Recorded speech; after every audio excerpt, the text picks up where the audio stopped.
Greetings, welcome to Consider the Alternative, a Course in Miracles channel. Today we'll be on Lesson 63, The Light of the World Brings Peace to Every Mind Through My Forgiveness. And from the text, Chapter 8, Section 4, The Gift of Freedom. If God's will for you is complete peace and joy, unless you experience only this, you must be refusing to acknowledge His will. His will does not vacillate, being changeless forever. When you are not at peace, it can only be because you do not believe you are in Him. Yet He is all in all. His peace is complete, and you must be included in it. His laws govern you because they govern everything.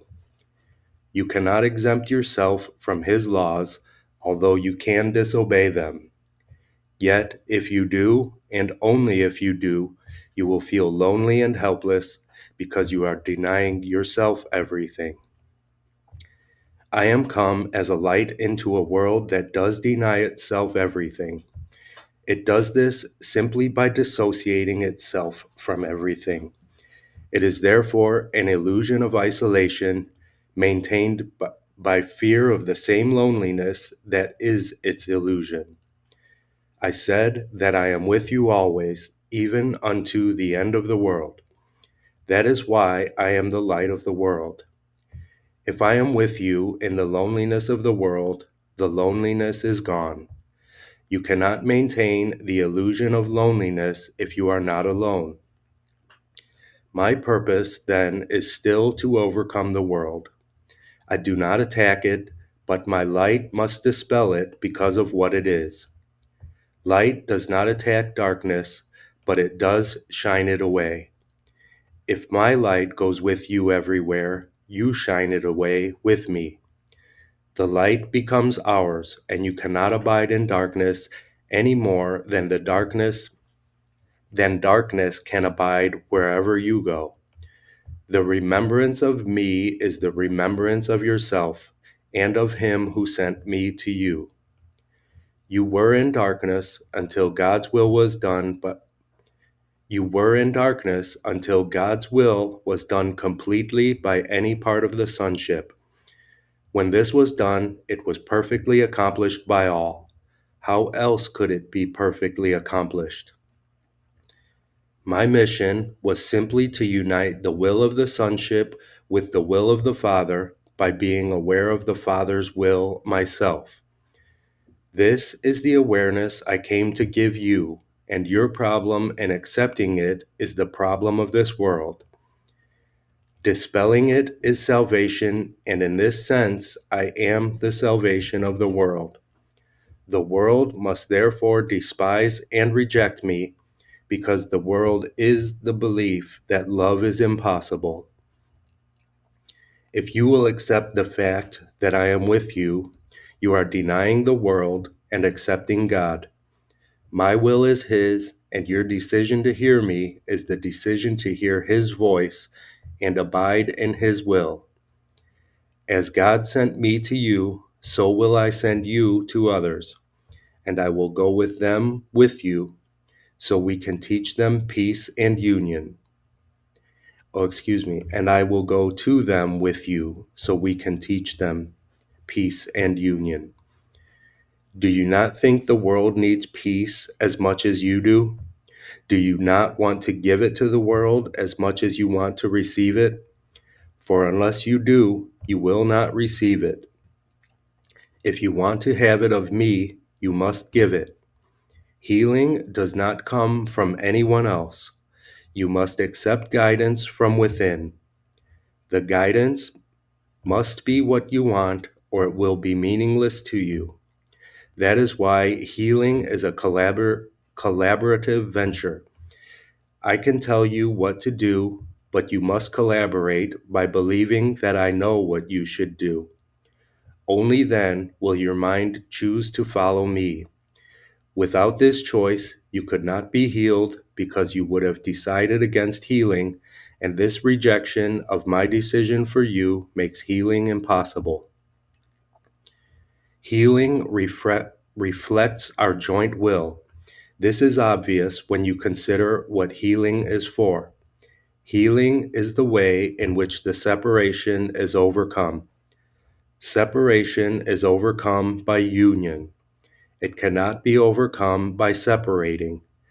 The decision to unite must be unequivocal, or the mind itself is divided and not whole.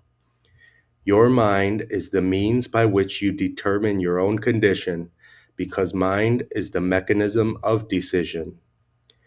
It is the power by which you separate or join, and experience pain or joy accordingly.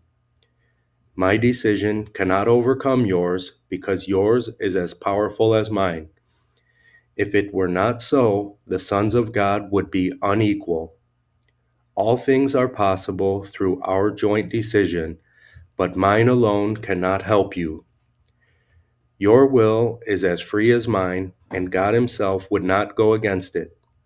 I cannot will what God does not will.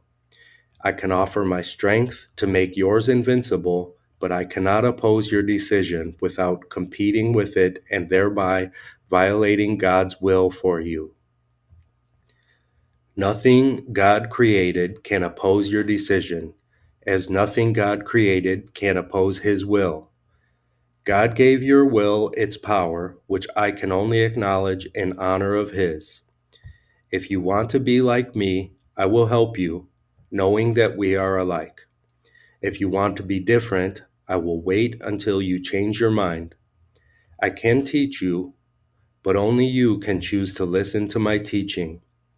How else can it be if God's kingdom is freedom? Freedom cannot be learned by tyranny of any kind, and the perfect equality of all God's sons cannot be recognized through the dominion of one mind over another. God's sons are equal in will, all being the will of their Father. This is the only lesson I came to teach. If your will were not mine, it would not be our Father's. This would mean you have imprisoned yours and have not let it be free. Of yourself you can do nothing, because of yourself you are nothing. I am nothing without the Father, and you are nothing without me, because by denying the Father you deny yourself.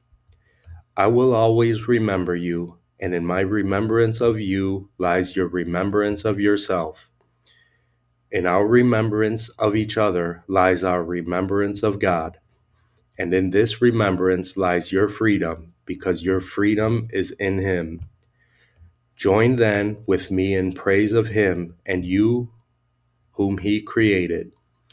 This is our gift of gratitude to Him, which He will share with all His creations, to whom He gives equally whatever is acceptable to Him.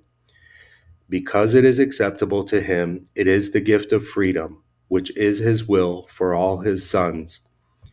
By offering freedom, you will be free. Freedom is the only gift you can offer to God's sons, being an acknowledgement of what they are and what He is. Freedom is creation, because it is love. Whom you seek to imprison, you do not love. Therefore, when you seek to imprison anyone, including yourself, you do not love him and you cannot identify with him. When you imprison yourself, you are losing sight of your true identification with me and with the Father. Your identification is with the Father and with the Son. It cannot be with one and not the other. If you are part of one, you must be part of the other, because they are one. The Holy Trinity is holy because it is one.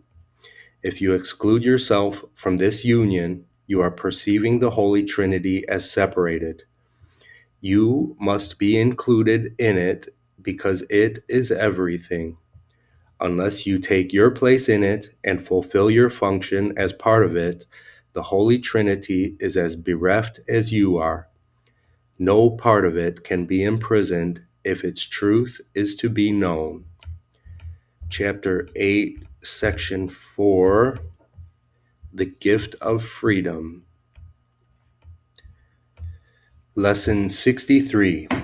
The light of the world brings peace to every mind through my forgiveness. How holy are you who have the power to bring peace to every mind. How blessed are you who can learn to recognize the means for letting this be done through you. What purpose could you have that would bring you greater happiness? You are indeed the light of the world with such a function. The Son of God looks to you for his redemption. It is yours to give him, for it belongs to you. Accept no trivial purpose or meaningless desire in its place, or you will forget your function and leave the Son of God in hell. This is no idle request that is being asked of you. You are being asked to accept salvation that it may be yours to give. Recognizing the importance of this function, we will be happy to remember it very often today. We will begin the day by acknowledging it and close the day with the thought of it in our awareness. And throughout the day, we will repeat this as often as we can. The light of the world brings peace to every mind through my forgiveness. I am the means God has appointed for the salvation of the world. If you close your eyes, you will probably find it easier to let the related thoughts come to you in the minute or two that you should devote to considering this. Do not, however, wait for such an opportunity. No chance should be lost. No chance should be lost for reinforcing today's idea. Remember that God's Son looks to you for his salvation, and who but yourself must be his son? Lesson 63, kind of the same thing we've been doing for a few days now. Wake up with the idea and go to bed with the idea, and devote as many practice periods as possible through the day, but just remind yourself. So really, there are no 2-minute practice periods, are there?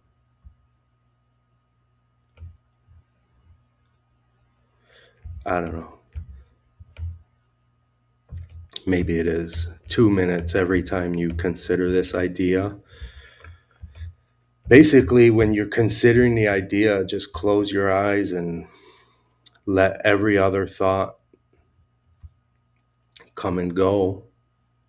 That's basically what forgiveness is. Allowing the thoughts to breeze on by. At any rate, I love you, and I'll see you tomorrow.